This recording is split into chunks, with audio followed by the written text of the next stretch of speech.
마가복음 8장 1절에서 10절 우리 함께 일어서서 한 절씩 교독하도록 하겠습니다. 그 무렵에 또 큰 무리가 있어 먹을 것이 없는지라 예수께서 제자들을 불러 이르시되 내가 너희를 불쌍히 너희가 나와 함께 있은지 인사하지 않으나 먹을 것이 없도다. 만일 내가 그들을 굶겨 집으로 보내면 길에서 기진하리라. 그 중에는 멀리서 온 사람들도 있느니라. 제자들이 대답하되 이 광야 어디서 떡을 얻어 이 사람들로 배부르게 할 수 있으리까. 예수께서 물으시되 너희에게 떡 몇 개나 있느냐. 이르되 7이로소이다 하거늘. 예수께서 무리를 명하여 땅에 앉게 하시고 떡 7개를 가지사 축사하시고 때와 제자들에게 주어 나누어 주게 하시니 제자들이 무리에게 나누어 주더라. 또 작은 생선 2어마리가 있는지라 이에 축복하시고 명하사 이것도 나누어 주게 하시니 배불리 먹고 남은 조각 7방주리를 거두었으며 사람은 약 4,000명이었더라. 예수께서 그들을 흩어 보내시고 곧 제자들과 함께 배에 오르사 갈만보다 지방으로 가시니라. 아멘. 자리에 앉아주시기 바랍니다.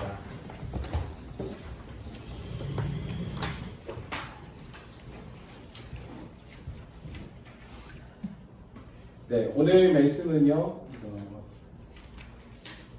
예수님께서 제자들과 함께 사역을 하시면서 이제 이방인들이 살고 있는 지역에서 사역을 행하시는 모습이 기록되어 있는 본문의 내용을 가지고 함께 은혜를 나누려고 합니다. 지금까지 이렇게 예수님의 행적을 통해서 말씀을 계속 보고 있는데요. 예수님의 사역을 보면 대부분이 유대인들 중심으로 사역이 이루어지다가 몇 주 전부터 예수님께서 이방인이 살고 있는 지역으로 가셔서 귀신도 내쫓아주시고 복음을 전하는 이러한 역사를 저희들에게 보여주고 계십니다. 그러다가 오늘 이 말씀 속에 나와 있는 기록을 보면 칠병이어의 기적이 기록되어 있는데요. 얼마 전에 살펴보았던 오병이어의 기적과 내용이 거의 동일합니다. 다만 숫자적으로 조금 틀린 부분이 있고요. 또 하나 가장 큰 차이가 있다면 오병이어의 기적은 유대인들을 통하여서 유대인들에게 행했던 기적입니다. 그런데 오늘 본문 말씀 속에 나와 있는 이 칠병이어의 기적은 이방인들에게 행하셨던 기적이에요. 그렇기 때문에 오병이어와 칠병이어의 기적은 각각 다른 기적의 사건이라는 것을 우리는 생각해야 되고요. 또 이것이 유대인들에게만 일어났던 일이 아니라 이방인들 가운데서도 예수님께서 동일하게 놀라운 은혜를 베푸셨다는 것을 우리는 생각해 보아야 합니다. 또 하나는요, 이 오병이어의 기적은 그 당시에 제자들이 먼저 예수님께 요청을 해서 일어났던 기적입니다. 제자들이 먼저 예수님께 이 많은 사람들을 어떻게 해야 할까요? 그냥 마을로 돌아가서 이들에게 저녁을 해결하라고 이야기해야 할까요? 라고 제자들이 먼저 이야기했지만 오늘 말씀 속에 나와 있는 칠병이어의 기적은 예수님께서 먼저 이야기를 하셨습니다. 예수님께서 이곳에서 복음을 전하시는데 며칠 동안 복음을 전하셨냐면 4월 동안 전했다라고 말씀하고 있어요. 4월 동안 함께 있었기 때문에 아마 사람들이 처음에 예수님이 오셨다는 소식을 듣고 그 자리에 왔을 때는 잠깐 가서 볼 줄 알고 아니면 혹 길면 하루 정도 있을 것을 예상하고 준비하고 왔을 거예요. 그런데 3일이나 4일이라는 시간 동안 있다 보니까 이들이 가지고 온 것이 다 소진돼서 없게 되었던 것입니다. 그래서 예수님께서는 이들을 향하여서 긍휼히 여기시고 불쌍히 여기셔서 그들에게 예수님께서 필요한 것들을 채워주시는 놀라운 은혜를 오늘 보여주고 있는 거예요. 그 당시에 많은 사람들이 유대인들 같은 경우에 예루살렘의 민족의 명절을 지키기 위해서 왔다가 다시 살고 있는 곳으로 돌아가면서요, 음식이 부족해서 길에서 객사하는 사람들도 있었다고 합니다.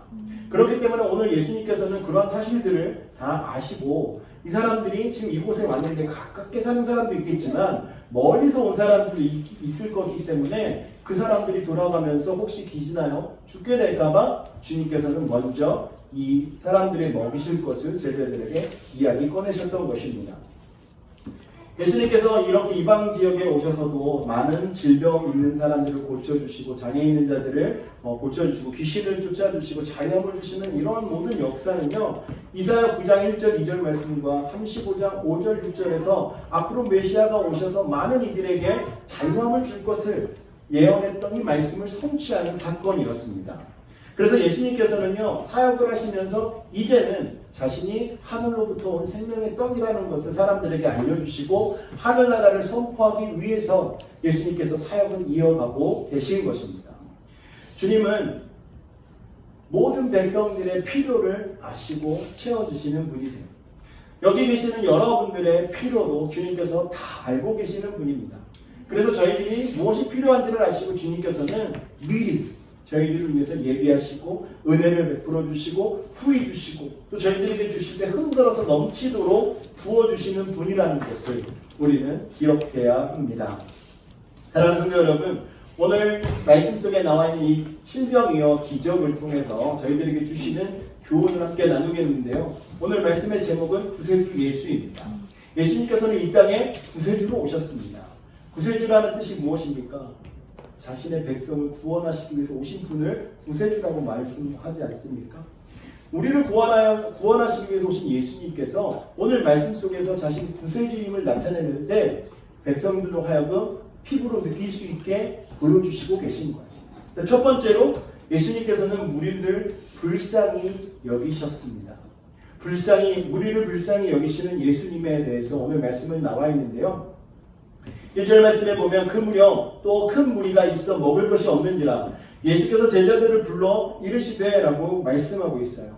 그러니까 예수님께서는 갈릴리 호수 오른편에 있던 어느 산에 오르셨다라고 지난 시간에 말씀드렸잖아요. 그 산에서 이제 이방인들을 만나게 되었던 거예요. 그 안에 많은 장애 있는 분들도 있었고 또 많은 문제들이 있어서 예수님을 찾아왔던 자들이 있었습니다. 그 사람들이 예수님과 사흘이라는 시간을 함께 보내면서 예수님으로부터 치유함도 받고 회복도 되고 하나님의 말씀도 듣고 하나님의 나라에 대한 소식을 듣게 되었던 것입니다. 이전에 오병이어의 기적을 통해서 많은 사람들이 예수님으로부터 배불리 먹는 사건을 경험했습니다. 그리고 난 이후에 여러 가지 사건들이 일어나면서 예수님의 소문이 더욱더 퍼져가기 시작했던 거예요. 그리고 이제는 이방인 지역에도 예수님에 대한 소식이 전해져서 많은 자들이 예수님에 대해서 궁금해 여기고 있었습니다. 그러는 중에 오늘 많은 자들이 모였는데 성경은 4,000명이나 모여있다고 이야기하고 있어요. 이 4,000명이라는 숫자는 어린 나이와 여자들과 또 연세가 있는 분들을 다 제외한 숫자입니다. 그렇기 때문에 사람들이 적어도 오병이어의 기적 때 그때보다도 더 많을 수도 있다라고 이야기합니다. 아마 비슷하거나 더 많지 않았을까 이런 생각을 하고 있습니다. 예수님께서는 요한복음 6장 6절의 말씀에 나와 있는 것처럼 예수님께서는 우리가 무슨 말을 하려고 하는지도 미리 아시는 분이에요. 여러분 빌립이 말하려고 했던 것을 주님께서 알고 계셨었잖아요. 그와 마찬가지로 우리들이 무엇을 이야기할지 알고 계시는 분입니다. 그렇기 때문에 제자들에게 물어보셨을 때 제자들이 무엇라고 대답할지 이미 알고 계셨을 거라는 것이죠. 그래도 예수님께서 제자들에게 물어보신 이유가 있습니다. 2절과 3절 말씀에 보면 내가 무리를 불쌍히 여기노라 그들이 나와 함께 있은 지 이미 사흘이 지났으나 먹을 것이 없도다. 만일 내가 그들을 굶겨 집으로 보내면 길에서 기진하리라. 그 중에는 멀리서 온 사람들도 있느니라 라고 기록하고 있어요. 여기에 보면 제자들을 불러서 말씀하신 그 이유가 뭐냐면 내가 지금 여기 있는 사람들을 불쌍히 여기고 있다는 사실이에요. 예수님께서 유대인들 뿐만 아니라 여기 모여있는 이방인들도 불쌍히 여기고 계시다는 것입니다. 여기 보시면 예수님은 그들이 먹을 것이 없다는 그 사실을 알았어요. 오랜 시간 함께 했기 때문에 이제는 이들이 먹지 않으면 굶어서 정말 고통당하고 돌아가는 길에 혹시 어려운 일을 만날 수도 있을 것이라고 생각하신 것입니다. 물론 예수님께서 40일 동안 금식을 하셔서 사람이 40일 동안 먹지 않아도 살 수 있다는 것을 보여주셨지만 그래도 지금 이 자리에 있는 모든 사람들이 굶고 굶은 채로 돌아가는 것을 예수님께서는 원하지 않으셨다는 거예요. 이 말씀은 우리가 인생을 살아갈 때 우리가 처해 있는 문제들 가운데 주님께서는 그 문제 속에서 헤어나오지 못하고 있는 저희들을 보시면서 그냥 두시지 않는다는 것입니다. 저희들을 불쌍히 여기시고 저희들에게 찾아오셔서 저희의 문제를 해결해 주시고 저희들 인생 가운데 함께 하시는 분이 바로 예수 그리스도라는 거예요. 이미 제자들도 예수님이 그런 분이라는 것을 경험했습니다. 오병이어의 사건을 통해서 사람들의 필요를 채워주시고 그냥 필요한 것만 채워주시는 분이 아니라 채워주고도 풍족하게 남게 해주셨던 분임을 알고 있었습니다. 하지만 예수님께서 제자들에게 이렇게 질문하시면서 내가 우리를 불쌍히 여긴다라는 것을 강조하고 계신 이유는요, 이방인이라는 것에 초점이 있습니다. 그 당시에 유대인들은요, 이방인들을 사람처럼 바라보지 않았습니다. 이방인들을 대할 때요, 정말 벌레 보듯 했기 때문에 아마 제자들도 그런 인식이 마음속에 있었을 것입니다. 예수님께서 이 사람들을 불쌍히 여기고 이 사람들에게도 동일한 은혜를 주실 거라는 생각을 지금 아직 하지 못하고 있는 상황이었던 것 같아요. 예수님께서 능력이 있는 분이라는 것은 제자들이 알고 있습니다. 분명히 더 많은 사람들을 먹였다는 사실도 경험해서 알고 있었습니다. 다만 문제가 됐다는 것은 이 사람들이 이방인이었다는 거예요. 사랑하는 성도 여러분, 우리가 주님 안에서 우리는요 다 똑같은 형제 자매입니다. 우리는 다 똑같은 하나님의 자녀입니다. 어떤 사람은 더 하나님이 사랑하고 어떤 사람은 하나님이 덜 사랑하지 않습니다. 오늘 예수님께서 저희들에게 하시고 있는 말씀은요, 예수님께서 이 땅에 구세주로 오셨는데 유대인들만의 구세주로 오신 것이 아니라 이방인들도 주님께서 구하시기 위해서 이 땅에 오셨다는 사실을 이 칠병여의 사건을 통해서 알려주고 계시는 거예요. 예수님의 긍휼에는 제한이 없습니다. 유대인들도 불쌍히 여기셨고 이방인들도 불쌍히 여겨주셨습니다. 또한 오늘날 예수를 믿고 신앙생활하는 저희들에게도 동일하게 주님께서는 긍휼함으로 다가오고 계심을 믿으시기 바랍니다.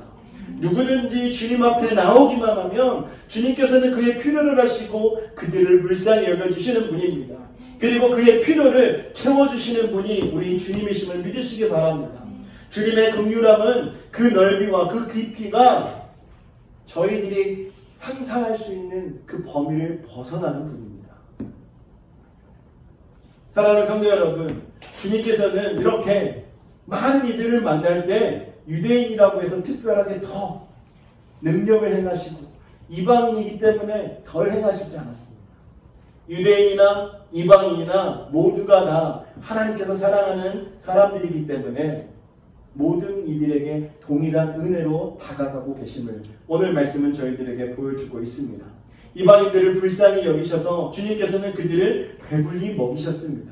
그런데 예수님께서는요, 배불리 먹이시기만 한 게 아니라 그날 하루의 일용할 양식까지도 넉넉하게 공급해 주신 거예요.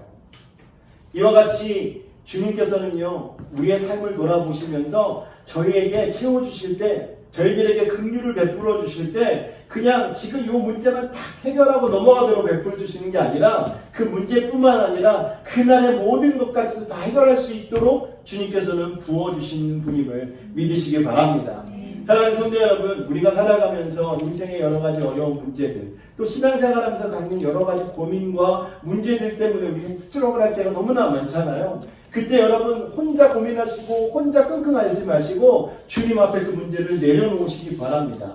그 문제를 내려놓고 그 주님을 만나러 나오는 그 순간 주님께서는 여러분들을 긍휼히 여기셔서 여러분들의 필요한 것들을 채워주시고 여러분의 문제를 해결해 주시는 분이라는 것을 오늘 말씀은 저희들에게 증거하고 있습니다. 그리고 두 번째로 주님께서는 무리를 배부르게 하셨습니다. 이 이방인들을 불쌍히 여기셨고 두 번째로는 배부르게 해주셨어요. 4절 말씀에 보면 제자들이 대답하되 이 광야 어디서 떡을 얻어 이 사람들로 배부르게 할 수 있으리까? 제자들이 왜 이렇게 대답을 했겠습니까? 제자들이 이미 예수님께서 행하셨던 그 기적을 알고 계시잖아요. 그죠? 알고 있었잖아요. 하지만 이들이 지금 대답할 때 이 말을 자세히 보시면 그냥 먹을 수 없다라고 생각하는 게 아니라 먹을 수 있다라고 생각하고 이 대답을 한 거예요. 그런데 문제는 어떻게 배부르게 할 수 있냐는 거예요. 어떻게 배부르게 할 수 있는 것이에요. 그러니까 예수님의 능력을 알고 있는 거죠. 여러분들도 예수님의 능력을 알고 계시잖아요. 그죠? 모든 문제를 해결하실 수 있고 만유의 주가 되시고 정말 전능하신 하나님을 여러분 믿고 계십니다. 근데 혹시 오늘 말씀 속에 나와 있는 이 제자들처럼 먹을 수 있게 해주실 거는 믿는데 배부르게는 어떻게 하실 건가요?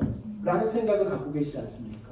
주님이 능치 못함은 저희가 믿고 있습니다. 하지만 충만하게 해주실 수 있나요? 라고 우리가 의심하고 있지 않은지 생각을 해봐야 돼요. 사랑하는 성도 여러분, 주님은요 원하시면 얼마든지 모든 것을 충만하게 주실 수 있는 분이에요. 오늘 본문 말씀 속에서 과연 제자들은 우리 주님께서 이들을 먹이실 수 있을 것 같긴 한데 이들을 어떻게 배부르게 먹이실 수 있을까? 이런 의문에 대해서 예수님께서는요 바로 거침없이 행동으로 보여주십니다. 5절 말씀에 보면 예수께서 물으시되 너에게 떡 몇 개가 있느냐? 이르되 7이로소이다 하거든. 제자들의 답변을 들으시고요 제자들을 책망하지 않으셨습니다. 왜냐하면 제자들이 예수님께서 행하실 수 있다라는 사실을 알고 말하고 있다는 걸 알고 계셨거든요. 하지만 제자들이 아직 믿음이 연약해서 이들을 배부르게 먹일 수 있는지 아니 이방인들을 그렇게 먹이실 것인지에 대해서 예수님께서는 바로 보여주고 계시는 거예요. 그들에게 떡이 몇 개인지 물으셨고 그 떡이 7개라는 말을 들었을 때 그것을 달라고 하셨습니다. 그때 생선에 대해서는 묻지 않으셨어요. 제자들이 예수님께서 벳세다에서 떡과 생선으로 사람을 배부르게 했던 것을 기억하고 있었습니다. 그렇기 때문에 예수님께서 떡을 가지시고 축사하시고 사람들에게 주라 하신 이후에 제자들이 또 생선도 가져다 드렸어요. 예수님이 달라고 하지 않았습니다. 제자들이 알고 있었던 거죠. 이렇게 우리가 가진 것을 주님께 드릴 때 주님께서는 그것을 가지고 일하시는 분입니다. 오병이어 기적 때는 안드레가 이렇게 이야기했잖아요. 이 오병이어가 이 많은 사람들에게 무슨 의미가 있겠습니까? 이거 가지고 어떻게 할 수 있겠습니까? 이런 말들이 있었지만 오늘 이 칠병이어 기적 속에는 제자들이 그런 말을 하지 않았습니다. 믿음으로 주님께 내려놓았죠. 하지만 이 많은 사람들이 배부르게 또 다 먹을 수 있으리라는 생각을 하지 않고 있었던 거예요. 사랑하는 성도 여러분, 우리의 삶 속에 주님이 언제나 역사하고 계십니다. 여러분들 긍휼히 여겨주셨고 여러분의 문제를 해결해 주셨고 여러분들과 동행하고 계심에도 불구하고 때로는 주님 이것도 더 충만하게 해주실 수 있으십니까? 라는 질문을 우리가 던질 때가 있다는 사실이에요. 사랑하는 성도 여러분, 주님께서는요 저희들의 삶 속에 주실 때 그냥 필요한 거 다 요만큼씩만 주시는 분이 아니에요. 물론 저희들에게 일용할 양식, 그날 필요한 것들을 채워주시는 분이지만 그것을 다 열어놓고 보았을 때 우리의 인생을 뒤돌아놓고 보았을 때 정말 필요한 그 하나만 주신 분이 아니라는 거죠. 저희들에게 풍성하게 부요하게 차고 넘치도록 부어주시는 분이 주님이시라는 것입니다. 주님께서는요 이 떡을 가지고 사람들에게 나눠주실 때 어떻게 하셨냐면 사람들을 제자들에게 말해서 무리들에게 명해서 이렇게 땅에 앉게 하셨습니다. 그리고 나서 떡 7개를 가지셨죠. 그리고 나서 예수님께서는요 그 가지신 걸 가지고 적다 뭐라고 말씀하지 않았습니다. 드린 것을 기쁨으로 받으시고 그것을 가지고 일을 하셨습니다. 그리고 축사를 하셨는데 이 축사는 하나님께 감사하신 거예요. 그 주신 거에 대한 복을 빌었던 축복을 했던 게 아닙니다. 하나님께 기대, 하나님께 감사를 드리고 그리고 그것을 믿음으로 나눠주게 하셨던 것이죠. 예수님께서 떡을 떼시는 그 순간 기적의 역사가 일어나기 시작한 거예요. 제자들이 나눠줄 떡을 받으려고 서 있지 않았겠습니까? 그것을 떡을 떼서 주면 줄수록 떡이 계속 나오고 있었던 거예요. 그리고 그 떡을 가지고 사람들에게 나눠주게 됐는데요. 이렇게 떡을 떼는 그 순간 그때부터 기적의 역사가 일어나게 된 거예요. 그리고 예수님은 떡을 제자들에게 주셨는데요. 이때 주다라는 그 동사가요. 미완료형입니다. 다시 말씀드리면 이것이 지속되고 있다는 사실이에요. 기적이 제자들에게 주는 순간부터 계속 일어나고 있다는 거죠. 다시 말씀드리면 그 안에서 떡이 새롭게 창조되고 있었던 거예요. 바로 우리 주님이 창조의 하나님이심을 보여주고 있는 사건입니다. 그리고 예수님께서 주신 떡을 제자들이 무리에게 나누어 주었습니다. 이 말씀은요, 예수님께서는 제자들을 사용하셨다는 거예요. 주님께서 일하실 때 주님 혼자 일하시지 않습니다. 주님과 함께하는 자들을 사용하신다는 거예요. 우리가 신앙생활 하면서 주님을 믿고 우리가 주님 앞에 나와서 있는 그 순간 주님께서는 저희들을 사용하십니다. 저희들이 주님의 도구가 되어서 주님께서 하시고자 하는 일에 동참하는 동역자들이 되기를 원합니다. 그리고 예수님께서는 생선도 그와 같이 하나님께 감사하시고 무리들에게 나눠주라고 말씀하셨습니다. 이렇게 예수님께서는 이 순서를 거쳐서 이 사역을 감당하시면서 예수님께서 혼자 일하신 것이 아니라 제자들과 함께 그 일을 하면서 제자들에게도 가르쳐 주시고 또 그 자리에 있던 이방인들에게도 주님의 그 긍휼하심과 풍성한 은혜를 경험할 수 있도록 은혜를 베풀어 주신 것입니다. 이렇게 사람들을 먹이시고 풍성하게 채워주시는 이런 일들은요, 우리 주님 외에는 하실 수 있는 분이 없습니다. 우리 주님이 바로 하나님이시기 때문에 우리 주님만 하실 수 있는 거예요. 이 세상 어느 곳을 가도 이런 일을 할 수 있는 사람이 없어요. 사랑하는 성도 여러분, 요한복음 14장 9절 말씀에 보면 예수님께서 빌립에게 말씀하셨습니다. 예수님을 본 자가 아버지를 본 것이다. 바로 예수님께서 하나님이시기 때문에 이렇게 말씀을 하시는 거예요. 예수님은 영원하신 창조주 하나님이십니다. 그렇기 때문에 언제나 우리들에게 변함없이 우리의 심령을 새롭게 해주시고 저희들에게 풍성한 은혜로 언제나 함께 하시는 분이에요. 예수님께서 이 사람들을 먹이실 때 먹고 나서요, 이 사람들이 그냥 허기만 가시게 먹은 것이 아니라 배부르게 먹게 해주셨습니다. 그리고 많은 것이 남게 되었잖아요. 그래서 세 번째로 보면 무리를 흩어보내시는 예수님에 대해서 오늘 본문 말씀을 이야기하는데 이들을 보내시기 전에 이들을 먹이시고 이들이 먹고 난 나머지의 그 음식의 양을 한번 보겠습니다. 8절 9절에 보면요, 배불리 먹고 남은 조각 7 광주리를 얻었습니다. 사람은 약 4,000명이었더라 라고 이야기합니다. 사흘 동안이나 광야에서 있었기 때문에 아마 이들은 너무나도 배가 고팠을 거예요. 많이 먹었을 것입니다. 근데 이들이 배불리 먹었는데 그럼에도 불구하고 남았대요. 7 광주리. 이 말씀은 서두에도 말씀드렸지만 주님께서는 이들을 긍휼히 여겨주셨고 또 이들을 배부르게 먹을 수 있도록 채우셨음을 증거하고 있는 말씀이에요. 근데 여러분 7 광주리가 남았다라고 하고 있는데요. 오병이어 기적에서는 12바구니가 남았다라고 표현하고 있잖아요. 그렇죠? 12바구니와 7 광주리 이렇게 놓고 보면 어느 게 더 많아 보여요? 12바구니가 더 많아 보이잖아요. 12개니까. 그런데요. 여기는 지금 이방인 지역이잖아요. 그렇기 때문에 사용하는 여기서 말하는 광주리와 유대인들이 사용했던 그 바구니는 차이가 있습니다. 여기서 광주리로 번역된 그 헬라어는요, 스프리스라고 이렇게 이야기합니다. 근데 이 광주리는 크기가 여러분 사도 바울이 예전에 도망갈 때 광주리 안에 넣어서 이렇게 내려간 사건이 있잖아요. 그 광주리인 거예요. 이방인 지역, 사람이 들어갈 만한 크기의 광주리. 그러면 적어도 못해도 한 이만한 사이즈 될 거 아니에요. 그렇죠? 그만한 광주리. 오병이어의 사건에 있었던 바구니는 사람이 들어갈 만한 사이즈가 아닙니다. 작은 사이즈. 그래서 이 12광주리와 이 7광주리 두 개를 비교해 놓고 보았을 때 유대인들에게 기적을 행하셨을 때와 이방인들에게 기적을 행하셨을 때 남았던 떡의 양이 별 차이가 없다는 거예요. 오히려 이방인들을 먹이시고 남은 조각이 훨씬 더 많이 남았을 거라고 사람들이 생각을 합니다. 이렇게 주님께서 은혜를 베풀어 주시고 사람들에게 풍성한 은혜로 함께 하시는 이 사건을 경험하게 한 이후에 주님께서는 이들을 다 흩으셨습니다. 이 말씀은 뭡니까?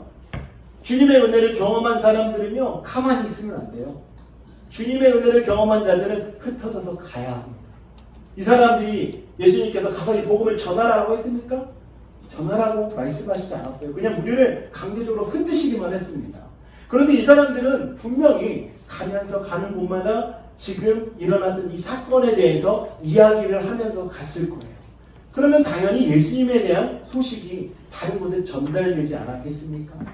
사랑하는 성도 여러분, 저희들이 모여서 예배하고 저희들이 주님의 은혜를 경험하고 하나님의 말씀을 묵상하면서 주님을 깨달을 때마다 저희들이 가져야 되는 태도는 흩어지는 것. 저희들이 가는 곳마다 복음을 전하는 자세가 저희들에게 있어야 한다는 것입니다. 9절 하반절과 10절에 보시면 예수께서 그들을 흩어보내시고 곧 제자들과 함께 배에 오르사 달마누다 지방으로 가시니라 라고 기록하고 있어요. 그러니까 예수님의 놀라운 기적을 경험한 사람들을 예수님께서는 흩어보내셨습니다. 그 안에서 사흘 동안 있으면서 많은 병자들이 고침을 받았고 또 하나님의 나라에 대한 말씀을 들으면서 새로운 세상을 알게 되었고 오늘 질병의 기적을 맛봤던 이 이방인들이 이제는 자신들이 왔던 곳으로 흩어지면서 복음의 전도자가 되었던 것입니다. 사랑하는 성도 여러분, 저희들도 이 이방인들처럼 예수님께서 흩으셔서 다른 곳에 보낸 것처럼 저희들도 예배를 하고 나면 하나님의 말씀을 듣고 은혜 받고 깨닫게 되었다면 이제는 예배 후에 가시면서 가신 그 곳에서 복음을 전하는 자들이 되기를 원합니다. 사랑하는 성도 여러분, 예수님께서 사역을 하시면서 이런 기적을 행하시면서 모이는 인원들이 가면 갈수록 많아졌습니다. 예수의 소문을 듣고 사람들이 왔다라는 사실이죠. 그 말은 저희들도 예배를 통해서 은혜를 받고 하나님의 말씀을 가지고 세상에 나가서 그 말씀을 전하면 예수의 소문을 들은 자들이 다시 예수의 말씀을 듣기 위해 이 자리로 오게 된다는 것이죠. 하나님의 말씀을 듣고 깨닫고 하나님의 은혜를 입고 하나님의 그 긍휼하심을 경험하기 위해서 사람들은 몰려든다는 것입니다. 사랑하는 성도 여러분, 저희 교회가 세워지고 이렇게 시간이 흘러가고 있습니다. 하나님의 말씀이 선포되고 있고 저희가 예배를 통해서 우리의 심령을 하나님 앞에 드리고 있습니다. 여러분, 이런 시간이 지나면 지날수록 어떤 일이 일어나야겠습니까? 열매가 생겨야 돼요. 여러분, 그렇다고 해서 저희가 꼭 열매를 맺어야 하니까 우리가 무엇인가를 해야겠다라는 이런 마음을 조바심을 가질 필요는 없습니다. 다만 저희들이 받은 은혜를 가지고 그냥 그 은혜를 나눠주시기만 하면 되는 거예요. 가셔서 오늘 받은 은혜의 말씀을 가지고 사람들에게 나눠주시고 또 내가 기도하면서 경험한 하나님을 사람들에게 이야기를 하고 말씀을 묵상하면서 깨달았던 그 주님의 은혜를 가는 곳마다 전하시기만 하면 됩니다. 그러면 그 말씀을 들으신 분들이 있는 그 곳에서 또 다른 곳으로 말씀을 듣기 위하여 찾아가시게 될 거예요. 물론 저희 교회로 함께 와서 예배하면 너무나 좋겠죠. 그러나 하나님의 교회, 하나님의 나라는요, 온 세상에 다 동일하게 존재하고 있습니다. 은혜를 받고 그분들이 가서 예배할 수 있는 곳에서 하나님을 만날 수 있도록 우리는 그 다리 역할을 감당해야 하는 줄 믿으시기 바랍니다. 예수님께서도 그래서 이곳저곳을 다니시면서 복음을 전하시는 거예요. 만약에 유대인들에게만 복음을 전하고 또 그곳으로만 와야 한다면 예수님께서는 이 갈릴리를 떠나지 않고 아니 예루살렘을 떠나지 않고 그냥 그 자리에서만 복음을 전하고 그 자리로만 오라고 하셨을 거예요. 하지만 주님은 그러시지 않았습니다. 복음을 전하시러 이곳저곳 다니셨고 또 예수님의 제자들이 예수님이 부활을 시원하신 이후에는 가는 곳마다 교회를 세워서 그곳에서 모여서 하나님을 예배하고 말씀을 듣게 하셨고 물론 저희 교회에 모여서 함께 부흥하고 많은 사람을 예배하면 너무나 좋겠죠. 하지만 그거보다 더 앞서서 일어나야 할 일은 하나님께 영광입니다. 하나님의 복음이 선포되고 그 복음으로 말미암아 변화된 자들이 있는 처소에서 가까운 교회에 가서 함께 하나님을 예배하는 그 놀라운 은혜, 이런 것들을 저희가 함께 경험하기를 주님의 이름으로 축원합니다. 사랑하는 성도 여러분, 오늘 이 말씀을 통해서 저희들이 깨달아야 할 것은요, 주님은 유대인과 이방인을 구분하는 분이 아니라 모든 이들에게 동일하게 구세주로 오신 분임을 여러분 믿으시기 바랍니다.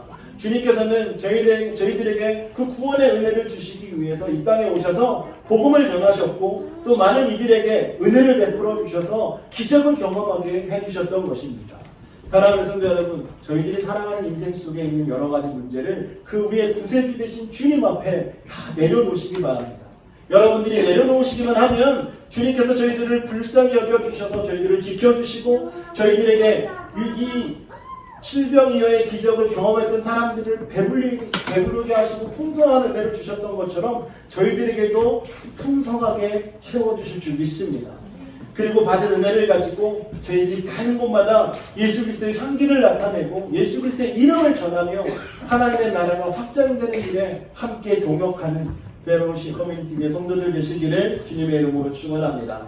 이 시간 함께 기도할 때 주님 저희의 삶 속에서도 주님 함께 하셔서 이러한 동일한 역사 은혜가 있게 하여 주시고 저희들이 가는 곳마다 복음을 전하며 하나님의 나라가 확장되는 일에 귀하게 쓰임받는 자들이 될 수 있도록 성령으로 인도해 달라고 이 시간 함께 하시면서 기도하겠습니다.